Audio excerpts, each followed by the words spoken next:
سب سے بڑی بات یہ کہ اس سے کبھی کسی نے پرائرٹائز کیا ہی نہیں. نون لیگ جو کہتے ہیں ہم بڑا زبردست پاکستان چھوڑ کے گئے ہیں, ایک تو پاکستان کی تاریخ کا آپ نے مینشن کیا, سب سے بڑا کرنٹ اکاؤنٹ ڈیفیسٹ چھوڑ کے گئے. جبکہ تیل کی قیمتیں آپ اٹھا کے دیکھیں ان کے دور میں, ان کو تو بونانزا مل گیا تھا. ہمارے دور میں تیل کی قیمتیں دیکھیں تو ان کو تو تیل بڑا کم قیمت پہ مل رہا تھا. اس کے باوجود سب سے بڑا کرنٹ اکاؤنٹ ڈیفیسٹ چھوڑ گئے. مین ہمیں تو پرابلمز آیا جو ہمارے دور میں, وہ جب کموڈیٹی سپر سائیکل آیا اور تیل کی قیمتیں اوپر گئیں تو ہمارا تو کرنٹ اکاؤنٹ ادھر افیکٹ ہوا. اوپر سے ہمیں کرونا کا پڑ گیا, ہمیں کووڈ $3 ارب کی کووڈ ویکسین خریدنی پڑی. یہ ان یوزل کاسٹ ہے, تو ہمیں تو وہ افیکٹ ہوا. تو ان کو کیا پرابلم تھا؟ تو انہوں نے سب سے بڑا کرنٹ اکاؤنٹ ڈیفیسٹ, ایکسپورٹس بڑھی نہیں ان کے 5 سال کے اندر, تو یہ اکانومی کیسے ٹھیک کر کے چلے گئے؟ آپ کرنٹ اکاؤنٹ بھی سب سے بڑا چھوڑ جائیں, ایکسپورٹس بڑھائے نا, تو وہ کیسے گورنمنٹ کہہ سکتی ہے کہ ہماری پرفارمنس اچھی ہے؟ وہ ہمیں ملک ملا. اور میں صرف یہ ریپیٹ کرنا چاہتا ہوں کیونکہ بار بار ہمیں کہا گیا کہ جناب آپ فیل ہو گئے ہیں. اس طرح کا میڈیا پروپیگنڈا ہم نے فیس کیا.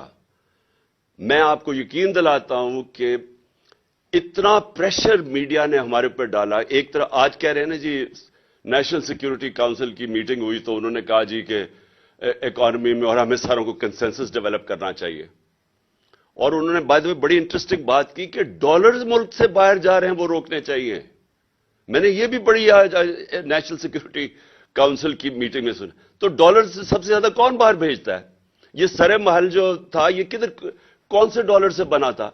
یہ جو 4 مے فیئر کے فلیٹس ہیں یہ کون سے ادھر سے کدھر سے جنریٹ ہوئے تھے ڈالر؟ وہ یہیں سے پیسہ باہر گیا تھا. وہ جو $60 ملین پڑا ہوا تھا آصف زرداری کا سوئٹزرلینڈ میں جو واپس آنا تھا, وہ کدھر سے ڈالر گئے تھے؟ وہ سارے چوری ہو کے یہاں سے گئے تھے. تو یہ آج بلوں کو بٹھا دیا دودھ کی حفاظت کرنے کے لیے, اور وہ ہمیں بتا رہے ہیں کہ کیسے آپ نے روکنا ہے جناب ڈالرز ملک سے باہر جانے کے لیے. سب سے بڑے منی لانڈرز تو یہ ہیں. حدیبہ پیپر مل کیا تھی؟ منی لانڈرنگ تھی. تو سارے جو منی لانڈررز ہیں وہ ہمیں درس دے رہے ہیں آج کے جی ڈالرز روکنا ہے ملک سے باہر جانے کے لیے. تو میں اپنی صرف پرفارمنس بتانا چاہتا ہوں کہ یہ جو آج باتیں ہمیں کر رہے ہیں کہ جناب ملک بڑا تباہ ہو گیا اور کوئی بارودی سرنگیں تھیں, تو میں صرف کیونکہ آپ نے یہ سنے بھی ہوں گے اسٹیٹسٹکلی, میں پھر ریپیٹ کرنا چاہتا ہوں کہ جو ہمیں پاکستان ملا تھا سب سے بڑا کرنٹ اکاؤنٹ ڈیفیسٹ, اکانومی ہمارے برے حالات میں تھی. پہلی دفعہ ہم گورنمنٹ میں آئے. میں یہ بھی کہہ دوں کہ ہمارا پہلی دفعہ جب ہم گورنمنٹ میں آئے, ہمارا امریکہ کی طرح کوئی سسٹم ایسا نہیں تھا کہ 2 مہینے. اب جب بائیڈن ایڈمنسٹریشن جب آئی تو 2.25 مہینے ان کو ہر ڈپارٹمنٹ نے بریفنگ دی کہ ہمارے حالات کیا ہیں. ایک ڈپارٹمنٹ کی بریفنگ ملی ان کو. ان کی پوری تیاری کر کے لے کے آئے. ہمارا یہاں سسٹم ہی کوئی نہیں تھا. ہمیں تو 3 دن پہلے پتا چلا کہ جناب اب ہماری میجورٹی پوری ہوگی اور گورنمنٹ بن رہی ہے. اس کے بعد جب گورنمنٹ میں آئے تو پہلی دفعہ پریزنٹیشن مجھے ملی کہ گورنمنٹ کی صورتحال کیا تھی. تو ایک نئی پارٹی بھی آئی پہلی دفعہ گورنمنٹ میں, پہلی دفعہ ہم نے یہ پتا چلا کہ حالات کیا ہیں. تو میں صرف یہ کہنا چاہتا ہوں کہ اس کے باوجود, اور مجھے بڑا فخر ہے کہ میڈیا پروپیگنڈا ایسا تھا ہمارے خلاف کہ جی تباہ ہو گیا ملک اور یہ ہو گیا وہ ہو گیا. تو ہم آپ یقین کریں کہ جب ہماری کیبنٹ کے اندر یہ فگرز پریزنٹ کی گئی کہ ہماری 5.7 اور 6% گروتھ ریٹ تھی آخری 2 سال, جو پاکستان کی تاریخ میں اگر آپ ڈکٹیٹرز کو نکال دیں اور امریکن ڈالرز کو نکال دیں جو سیٹوں سینٹوں میں ایوب خان کے پاس آئے, ضیاء الحق کے زمانے میں افغان جہاد پہ آئے, جب انہوں نے کہا جی پینٹس ہیں تو انہوں نے اور ڈالرز منگوائے, اور پھر اپنے 80,000 لوگ مروا لیے وار آن ٹیرر میں اور وہ ڈالرز آئے. اس کو آپ نکال دیں تو یہ پاکستان کی تاریخ کی سب سے بہترین پرفارمنس ہے. اور جب یہ ہماری کیبنٹ کے اندر یہ پرفارمنس بتائی گئی تو میں آپ سب کو بتاؤں کہ ہماری کیبنٹ والے نہیں مان رہے تھے. اتنا بڑا پروپیگنڈا چل رہا تھا, ہم پہلے جی کنونس ہوئے تھے کہ جی ہم ملک تباہ ہو گیا, ہم اتنے برے ہیں.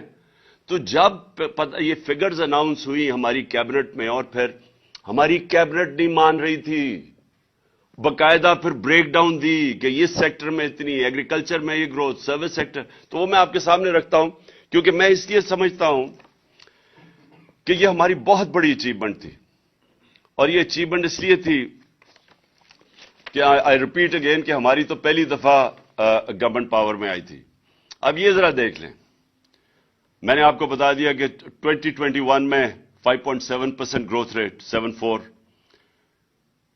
21-22 کے اندر 6% گروتھ ریٹ، ایگریکلچر 17 سالوں کے بعد 4.4% گروتھ ریٹ، 4 بمپر کراپس 2 سال میں، سروس سیکٹر کی گروتھ 6.2%، یہ بھی 17 سال میں ہائیسٹ گروتھ ریٹ تھی۔ ایکسپورٹس ہماری ہائیسٹ تھیں، جو پہلی دفعہ انسینٹیوائز کیا ایکسپورٹرز کو، اور اس کا نتیجہ آیا $32 بلین ایکسپورٹس، ہائیسٹ پاکستان کی تاریخ کا۔ ان کو انسینٹیوائز کیا آپ نے اوورسیز پاکستانیز کو بینکنگ چینل سے بھیجنے کے لیے، $31 ارب ریمیٹنسز، یہ بھی ریکارڈ تھا۔ ہماری ٹیکس کلیکشن پاکستان کی تاریخ کی سب سے زیادہ تھی، 6.1%۔ اور میں یہ ریپیٹ کر دوں کہ جو ہم نے، اور بڑا مشکل تھا ہمیں جو چینجز لائیں تاکہ ہماری ٹیکس کلیکشن بڑھے، آٹومیشن کے اوپر جانے کے لیے بڑی ریزسٹنس تھی، لیکن ہم یہ سارے بیریئرز کراس کر گئے تھے۔ پتہ نہیں آپ کو شوکت علی نے بتایا یا نہیں، ہم نے 34 ملین نئے ٹیکس پیئرز ڈسکور کیے تھے، یا میرے خیال میں 40 ملین، شوکت کلیئر کر دے گا بعد میں۔ تو یہ ہم نے نئے ٹیکس پیئر کیسے ڈسکور کیے تھے؟ نادرا کے ساتھ بیٹھ کے ہم نے پھر اپنے وہ انالیسز کیا، سافٹ ویئر استعمال کیا، آرٹیفیشل انٹیلیجنس کے، ہم کیسے ان کا رہن سہن کیا تھا، وہ کوئی ٹیکس نہیں دے رہے تھے، تو یہ 34 ملین نئے ٹیکس پیئر ڈسکور کیے تھے، یا 40 ملین، میں فگر بھول گیا ہوں، یہاں نہیں لکھا ہوا۔ تو ہم، اور پھر ٹریک اینڈ ٹریس سسٹم، یہ جو بڑی بڑی سیمنٹ اور یہ شوگر انڈسٹری، یہ جو سیلز ٹیکس ایویڈ کرتے ہیں، اس کے لیے ٹریک اینڈ ٹریس سسٹم لے آئے تھے تاکہ اس میں سے امپاسبل ہو کسی قسم کی ٹیکس ایویژن۔ تو ہمارا خیال تھا کہ یہ ہم نے 8 ٹریلین تک لے کے جانی تھی، 8,000 ارب تک اپنی ٹیکس کلیکشن لے کے جانی تھی جب انہوں نے گورنمنٹ کرائی۔ اور پھر جو سب سے ریلیونٹ چیز ہے، 55 لاکھ 3 سال میں نئی نوکریاں ہم نے پروڈیوس کی، اور جو ہمارا آئیڈیا تھا کہ اس سے ہم نے بہت تیزی سے اور آگے جانا تھا۔ تو یہ یاد رکھیں کہ جو ہمیں سب سے زیادہ پرابلم آیا کہ $70 بیرل سے ہمارا ایک وقت پہ گئی $115 بیرل، جو ہمیں اصل پریشر پڑا اینڈ میں جا کے۔ لیکن اس کے باوجود ہم نے پوری کوشش کی کہ اپنی قیمتیں نیچے رکھیں۔ آپ صرف وہی نہیں گئی، کموڈیٹی سپر سائیکل میں جو ایڈیبل آئل تھا، گھی تھا، وہ $780 ٹن سے $1,500 ٹن پہ گیا، $780 ٹن سے 1,500، یعنی دگنا ہو گیا تقریباً۔ کوئلہ جو تھا 80 ٹن سے 280 ٹن پہ چلا گیا ہمارا جو، اور اس کے باوجود جو ہماری کنزیومر پرائس انڈیکس تھا وہ 12.2 پہ رکھا ہم نے، اور جو سینسٹیو پرائس انڈیکس تھا وہ 14% پہ ہم نے رکھا مارچ 22 تک۔ اور اس کے علاوہ ہمیں یہ جو، میں نے پھر سے ویکسینز کی میں نے بات کر دی۔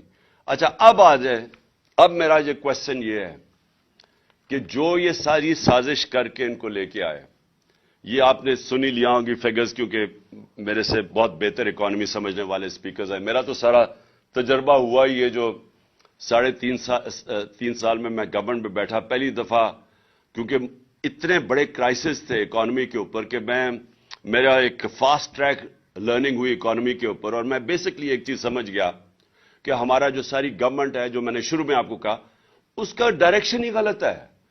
یعنی ہونا یہ چاہیے کہ اگر آپ کو پتہ ہے کہ آپ کا جیسی اکانومی بڑھے گی تو آپ نے باٹل نیک آ جائے گا کرنٹ اکاؤنٹ کا، تو ساری ملک کو کوشش کرنی چاہیے کہ ہم وہ ڈالر کی انکم بڑھائیں تاکہ وہ ہمارا باٹل نیک نہ آئے۔ میں نے اس کے لیے 2 پروجیکٹ شروع کیے، ایک تھا ہمارا بنڈل آئلینڈ کا کراچی، اور ایک تھا یہ راوی سٹی لاہور۔ راوی سٹی لاہور کا مقصد ایک تو یہ تھا کہ ہم لاہور کو بچائیں، راوی بالکل ختم ہو گیا، ایک سیوریج ڈمپ بن گیا، تو ہم نے راوی کو بھی اس کو پہلے تو براج بنا کے واٹر ٹیبل اوپر کرنی تھی لاہور کی, اور اس کے ارد گرد ہم نے ہائی رائزز بنانی تھی. ہائی رائزز اس لیے بنانی تھی کہ ہمارا سارا جو ایگریکلچر زمین ہے وہ ختم ہوتی جا رہی ہے. تو وہ ہم ریئلائز ہی نہیں کر رہے کہ اگر ہم نے یہ ہاؤسنگ سوسائٹیز کے مافیا کے اندر پھنس گئے تو یہ تو پھیلتے جائیں گے, اور ساری ہمیں تو فوڈ سیکورٹی کے سویر پرابلمز آنے لگے ہیں.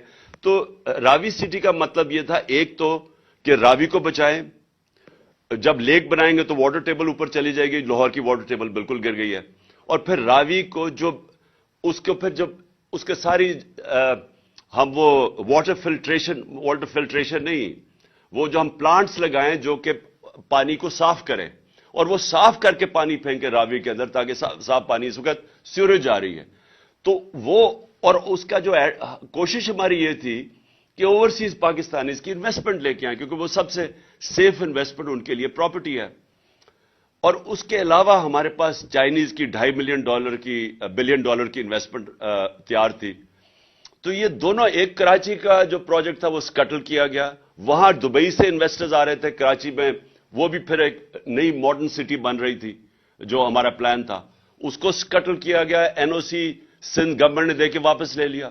اس میں ہم ایکسپیکٹ کر رہے تھے کہ ہماری ڈالر انکم بڑھ جائے گی, جب تک وہ ہمیں بریدنگ سپیس دے گا, جب تک کہ ہم اپنی ایکسپورٹس نہیں بڑھا لیتے, جب تک ہم یہ جو انٹرم پیریڈ ہے, ہم نے سوچا تھا کہ اوورسیز پاکستان اس کی اسپیشلی ہم انویسٹمنٹ لے کے آئیں گے اور اس سے ہمارا ڈالر ریزروز بڑھ جائیں گے.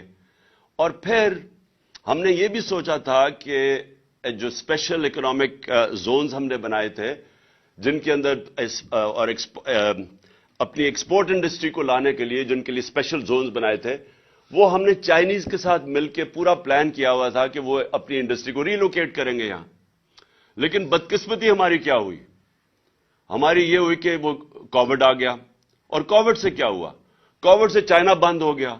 تو وہ جو ہم ایکسپیکٹ کر رہے تھے Chinese investment in industrial zones میں, جس سے بھی ہماری ڈالر ریزروز بڑھنے تھے, تو وہ بدقسمتی سے وہ وہاں رک گئے, اور یہ جو ایک سٹی جو وہ سکٹل کر دی, اور لاہور کا بدقسمتی سے یہاں سٹے آرڈر 10 مہینے 11 مہینے ہمارا وہ رک گیا. تو اس کی وجہ سے جو ایکسٹرا ڈالرز ہم انکم ایکسپیکٹ کر رہے تھے وہ نہیں آئی. اچھا جی, اب یہ آ گئے, اور اس کی بہت, میں جتنا بھی کہوں مجھے ابھی تک سمجھ نہیں آئی کہ کیا اس کے پیچھے تھنکنگ تھی, کیا وجہ تھی کہ گورنمنٹ جس کی بہترین پرفارمنس تھی اس کو ہٹایا گیا, اور پھر پوری ایک سازش کے تحت ان چوروں کو پھر ہمارے اوپر مسلط کر دیا گیا. تو وہ میں شروع میں آپ کو بتا چکا, لیکن انہوں نے کیا کیا, مہنگائی 50 سال میں سب سے زیادہ مہنگائی, CPI 25.5%, consumer price index, sensitive price index 30%, آٹا, بجلی, پیٹرولیم, وہ لے لیں, پیاز لیں, ٹماٹر لیں, گھی لیں, دالیں لیں, 100% سے 200% یہ ان کی قیمتیں بڑھ گئی. اس وقت تک 15 لاکھ ٹیکسٹائل مزدور اپنی نوکریاں کھو بیٹھے ہیں, اور انڈسٹری بند ہوتی جا رہی ہے. یہ آپ کے سامنے سب رکھا ہوگا. اور میں جب مجھے یاد ہے کہ پچھلے مارچ اپریل میں ٹیکسٹائل انڈسٹری والے مجھے یہ کہتے تھے کہ ہمارے پاس مزدور نہیں مل رہے, ہمیں فیصل آباد میں ہمیں باہر سے مزدور منگوانے پڑ رہے ہیں. اور وہی ٹیکسٹائل انڈسٹری آج آپ دیکھ لیں کہ 15 لاکھ ورکرز بے روزگار ہو گئے.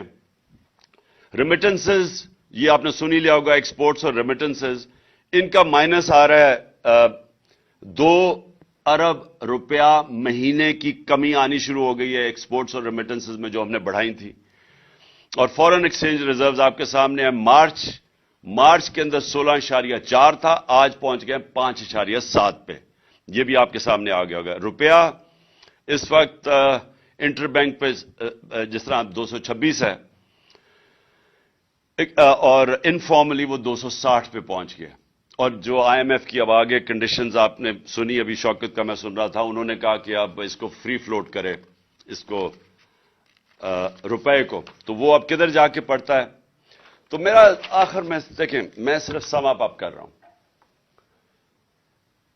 پاکستان نے نکلنا ہے ادھر سے کیسے؟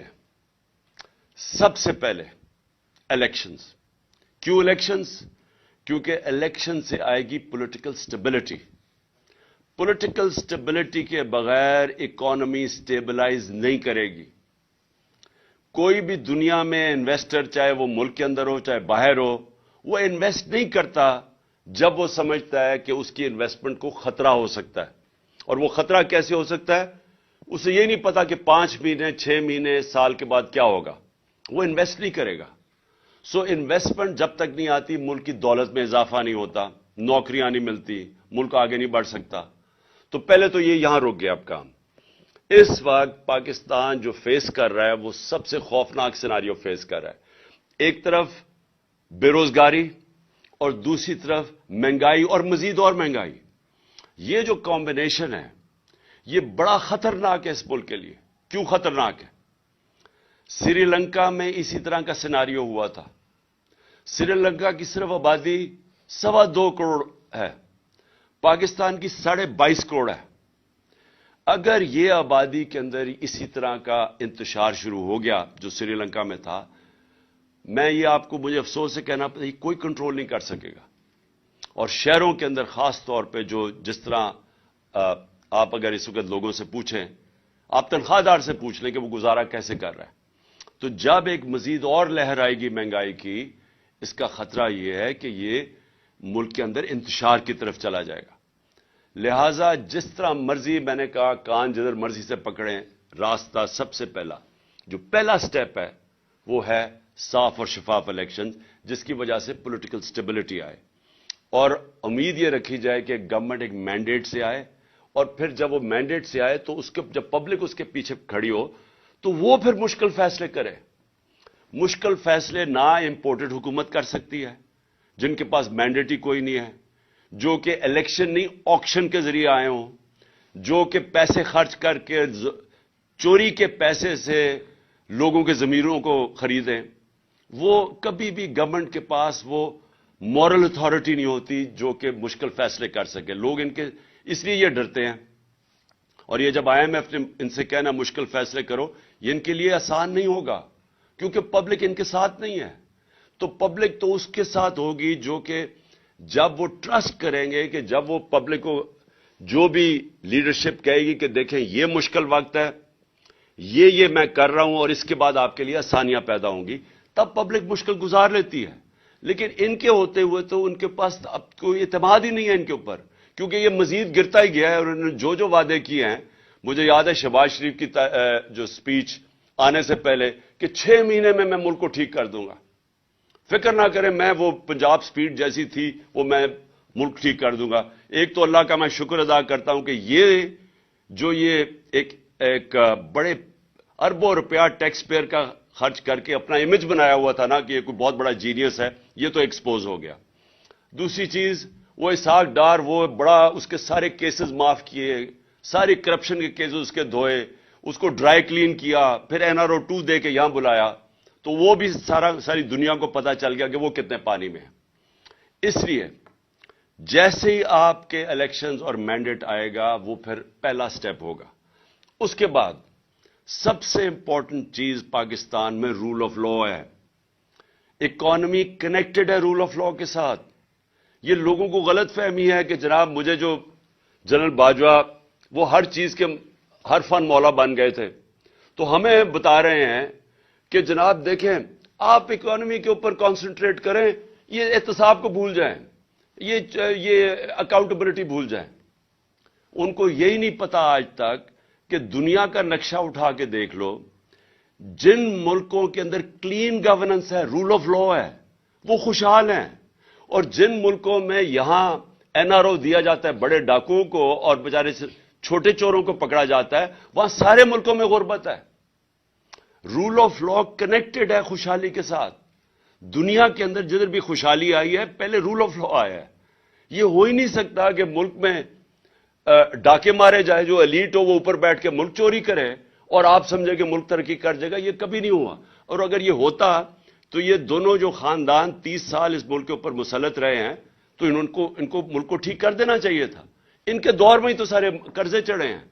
تو یہ کسی کا اگر خیال ہے اور یہ سیلف سٹائل, کیونکہ بدقسمتی یہ ہے کہ جب آپ کے پاس اتنی پاور آ جائے جو ایک جنرل باجوہ کے پاس تھی, تو وہ سمجھتے ہیں وہ ہر فن مولا, وہ ہر چیز کے ایکسپرٹ بن جاتے ہیں. تو ہمیں لیکچر دیے جا رہے تھے کہ نہیں جی ان کو این آر او دے دو اور آپ صرف اکانومی پہ کانسنٹریٹ کرو. میں یاد ان کو کروایا کہ چائنا نے 450 وزیروں کو جیلوں میں ڈالا ہے, جو دنیا میں سب سے تیزی سے بڑھ رہی ہے اکانومی. اس کو کیا ضرورت پڑی تھی کہ 450 وزیروں کو پچھلے 7-8 سال میں جیلوں میں ڈالو. اس لیے رول آف لا کنیکٹڈ ہے, اور میں آپ کو یقین دلاتا ہوں کہ ہماری جو سب سے بڑی ریسورس ہے اوورسیز پاکستانی ہے. میرا ان سے سب سے دیر 30 سال تک رابطہ ہے. انہوں نے شوکت خانہ میں مدد کی, نمل یونیورسٹی میں, پی ٹی آئی کو جس کو فورن فنڈنگ کہتے ہیں, وہ اوورسیز پاکستانی مدد کرتے ہیں, وہ سب سے زیادہ جذبہ رکھتے ہیں. ان کی انویسٹمنٹ نہیں آتی پاکستان میں. وہ پلاٹس خرید لیتے ہیں لیکن انویسٹ نہیں کرتے انڈسٹری میں اور بزنسز میں, کیونکہ ان کو کانفیڈنس نہیں ہے. پاکستان کے انصاف کے نظام پہ کانفیڈنس نہیں ہے. اور میں مڈل ٹیئر انویسٹرز کی بات کر رہا ہوں, بڑے بڑے انویسٹرز نہیں. اور اگر ہمارے پاس 1 کروڑ میں سے میں کہتا ہوں 5 لاکھ پاکستانی بھی انویسٹ کرنا شروع کریں, آپ امیجن کریں کہ کتنی انفلو آگے ڈالرز کی ہمارے ملک میں. تو اس کے لیے کانٹریکٹ انفورسمنٹ چاہیے, اس کے لیے رول آف لا چاہیے, اس کے لیے ایک کانفیڈنس چاہیے ہمارے ملک کے انصاف کے نظام پہ. تو یہ کنیکٹڈ ہے خوشحالی سے. آپ نے میرے سے بار بار سوال پوچھتے جی آپ کے پاس کیا اس کا حل ہے, یہ جو آپ دلدل میں ملک پھنسا دیا. تو حل یہ ہے کہ پاکستان کو ایسے چلانا پڑے گا جو آج تک ہم نے نہیں چلایا. ہمیں وہ سٹیپس اٹھانے پڑیں گے. ہم نے کبھی رول آف لا اسٹیبلش نہیں کیا. مارشل لا آتا ہے تو وہ قانون توڑ کے آتا ہے. اور یہ جو 2 خاندان ہیں ان کی مجبوری ہے اداروں کو کمزور کرنا, کیونکہ چوری نہیں کر سکتے. اگر آپ کے ادارے مضبوط ہو یہ چوری کیسے کریں گے؟ جو اسرائیل کا پرائم منسٹر تھا اس کو پولیس نے آ کے اس کے اگینسٹ کرپشن کیس کر کے اس کو چارج کر دیا, کیونکہ وہ ان کے ادارے مضبوط ہیں. اور یہ نہیں کہ یہ جو یورپ کے اور یہ امریکہ کے لوگ ہمارے سے زیادہ ایماندار ہیں. وہاں کے ادارے ایسے ہیں کہ کوئی چوری نہیں کر سکتا. وہ اداروں کا خوف ہے ان کو. یہاں آتے ساتھ ہی سب سے پہلے تو ادارے ختم کیے. ہم نے اداروں کے اندر میرٹ لے کے آئے. انہوں نے آتے ساتھ ہی پہلے ایف آئی اے ختم کی, کیونکہ شہباز شریف کے کیسز تھے اربوں روپے کے, اس کو ختم کیا. اس کے اوپر آدمی, اور اس کا اب صرف کام ہے پولیٹیکل وکٹمائزیشن. پھر انہوں نے نیب ختم کی, اس کے ٹی ٹی کے کیس تھے اور ان سارے چوروں کے کیسز تھے. ساروں نے اپنے کیسز امینڈمنٹ نیب کر کے ختم کیے. اور انہوں نے وائٹ کالر کرائم پکڑنا ناممکن ہو گیا آج پاکستان میں. جو نیب امینڈمنٹس کیے ہیں آپ پکڑ ہی نہیں سکتے وائٹ کالر کرمنل. اور پبلک آفس ہولڈر, میں یہاں سے پیسہ چوری کر کے اپنے خاندان کے نام پہ رکھ دوں ایز پرائم منسٹر, مجھے کوئی نہیں پکڑ سکتا. اب میں پوچھ ہی نہیں سکتا کہ جی آپ کے بچے کس طرح اربوں پتی بن گئے ہیں, کیونکہ انہوں نے امینڈمنٹ پاس کر دی ہے. اوپر سے میں یہاں سے پیسہ چوری کر کے باہر بھیجوں اور پتہ بھی چل جائے کہ میں نے باہر ایک, جس طرح اسحاق ڈار کے پورے دبئی کے اندر وہ ٹاورز ہیں $100 ملین کے, پتہ ہی نہیں چل سکتا. میں اگر کہوں کہ جی وہ دبئی سے انفارمیشن آ رہی ہے $100 ملین کے ٹاور ہیں, انہوں نے کہا جی باہر سے جو ایویڈنس آئے گی وہ ان ایڈمیسیبل ہے. سو یعنی کہ آپ نے لائسنس دے دیا بڑے چوروں کو. تو میں پھر سے کہتا ہوں rule of law second step ہے, elections first, rule of law second step. تیسرا, یہ جو شوکت نے بات کی ریسٹرکچرنگ کرنی پڑے گی. یہ جو بڑے بڑے ہمارے گورنمنٹ کارپوریشنز ہیں ان کو ریسٹرکچر کرنا پڑے گا, کیونکہ یہ اتنا زیادہ پیسہ اس وقت کھا رہے ہیں. پھر ہماری جو گورننس سسٹم ہے اس کو بالکل اس میں چینجز لانے پڑیں گے, کیونکہ یہ بھی ایک, جب تک ہم اپنا گورننس سسٹم کو میریٹوکریسی نہ لے کے آئیں اور ساروں کو ڈائریکٹ کریں کہ نیشنل انٹرسٹ اس وقت کیا ہے, اور وہ ہے کہ ایکسپورٹس بڑھائیں اور اپنی آمدنی بڑھائیں, فیسیلیٹیٹ کریں, انویسٹرز کو کریں, یہ جو ایز آف ڈوئنگ بزنس کریں, جو ہم نے بڑی کوشش کی تھی. اسمال اور میڈیم انڈسٹری وہ بیک بون ہے, اس کے لیے اتنی مشکلات پیدا کی ہوئی ہیں کہ وہ بیچارے وہ اٹھ ہی نہیں سکتے. ان کے لیے ہم نے ساری یہ جو گلوٹین کیے تھے, ہمیں جو ریگولیشنز ختم کیے تھے, ان کے لیے آسانیاں وہ کرتے جا رہے تھے. جب تک ہم اسمال اور میڈیم انڈسٹری کو نہیں اٹھاتے اور وہ بیک بون ہے امپلائمنٹ کے لیے بھی، اور پھر ساری دنیا کے اندر ادھر سے ویلتھ کریشن جو کرنی ہے وہاں سے، تو اس کے لیے آسانیاں پیدا کرنے کے لیے یہ وہ سٹیپس ہیں. اور پھر میں پاکستان کا ٹورزم پوٹینشل ہے وہ ہم بدقسمتی سے وہ پھر کووڈ آ گیا تو ساری دنیا میں ٹورزم کولیپس کر گئی. ٹورزم پاکستان کا اتنا بڑا پوٹینشل ہے. اور میں نے یہاں آسٹریا سے وہ آیا ایکسپرٹ ہے ریزورٹس کا، آسٹریا میں سکینگ کے وہ ایکسپرٹس ہیں، اس نے مجھے کہا کہ پاکستان دنیا کا سکینگ کیپٹل بن سکتا ہے، کیونکہ ہمارے پہاڑ بڑے اونچے ہیں تو وہاں برف بڑی دیر تک رہتی ہے. تو اس نے مجھے اور پورا پلان بنا رہے تھے کیسے سکینگ ریزورٹس. تو یہاں پاکستان میں ہمارے پاس ٹورزم کے اندر اتنا ان ٹیپ پوٹینشل ہے. سارا ہمارا جو سمندر ہے اس کے ساتھ ساتھ زبردست پوٹینشل بنا ہوا ہے. سو ٹورزم کے اوپر کیونکہ وہاں سے ڈالرز آئیں گے باہر سے، اور میں بات کر رہا ہوں کہ مڈل ایسٹ سے. جو مڈل ایسٹ ہے وہ لوگ مسلمان ملکوں میں جانا چاہیں گے ٹورزم کے لیے. اس وقت وہ جاتے ہیں آذربائیجان، لیکن جو پاکستان ہے اس میں بہت مڈل ایسٹ کے لیے بڑی اٹریکٹو پہاڑ ایسے ہیں جو بڑا انٹرسٹ تو ہم کر سکتے ہیں. تو ٹورزم کے اوپر اسپیشل زون بنانے پڑیں گے، ٹورزم زونز، اور یہاں سے ہم بہت زیادہ ڈالر انکم اپنی بڑھا سکتے ہیں. لیکن پھر اور یہ جو ہمارے اسپیشل اکنامک زونز ہیں جس کے اندر ہم انڈسٹری کی ری لوکیشن کروا سکتے ہیں چائنا سے. سو یہ فیوچر کے میں آپ کو پلانز بنا رہا ہوں. لیکن اس سب سے آخر میں دو چیزیں، الیکشنز اور رول آف لا. یہ دو چیزوں کے بغیر جدھر آج اللہ نے پاکستان کو کھڑا کر دیا ہے، اس کے بغیر پاکستان کو کوئی نہیں اس مشکل وقت سے نکال سکتا.